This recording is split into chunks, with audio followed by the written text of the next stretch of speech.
Hello दोस्तों, Mexico technical institute में आपका स्वागत है। ये हमारे पास एक डाटाबेस है जिसमें सेशनल 1 के मार्क्स दिए हैं और सेशनल 2 के मार्क्स दिए हैं। अब हम अपना क्वेश्चन रीड कर लेते हैं कि क्वेश्चन क्या कहता है। Find the result if student score above 250 in sessional 1 and above 300 in sessional 2, then student eligible for final term, otherwise not eligible। अगर स्टूडेंट 250 सेशनल 1 में से ज़्यादा लेता है और 300 से ज़्यादा सेशनल 2 में लेता है तो ही वह स्टूडेंट एलिजिबल हो पाएगा फाइनल एग्ज़ाम के लिए।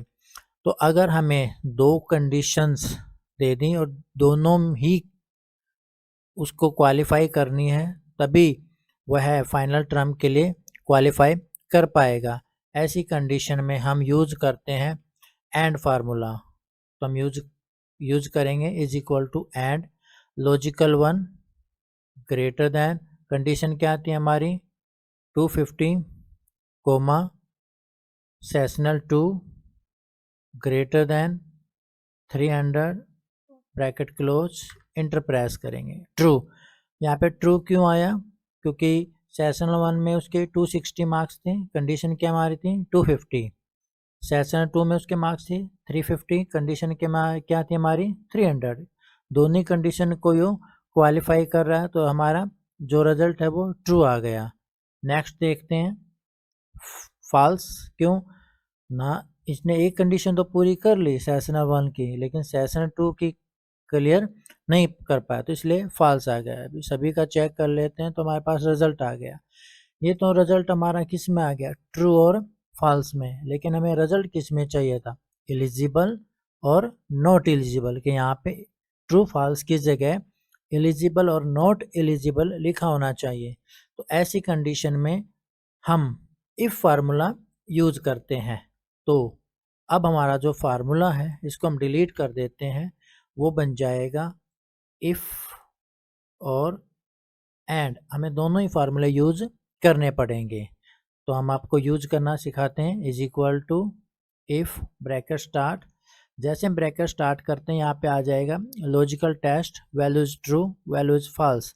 तो वैल्यू इज ट्रू क्या थी, एलिजिबल, और वैल्यू इज फॉल्स क्या थी, नॉट एलिजिबल। लॉजिकल टेस्ट हम एंड फार्मूले के साथ करेंगे तो हम यहाँ पे लिखेंगे एंड ब्रैकेट स्टार्ट लॉजिकल 1 हमारा सेशन 1 के मार्क्स ग्रेटर दैन, कंडीशन हमारी 250 कोमा लॉजिकल 2 सेशन 2 के मार्क्स और हमारी कंडीशन ब्रैकेट क्लोज। अब हमने एंड फार्मूला लगाकर लॉजिकल टेस्ट कर लिया कोमा। अब वैल्यू इज ट्रू क्या होनी चाहिए हमारी, एलिजिबल। तो इन्वर्टेड कोमा स्टार्ट हम लिखेंगे अब यहाँ पे ELIGIBLE eligible, inverted comma close comma value is false not, inverted comma start not eligible ELIGIBLE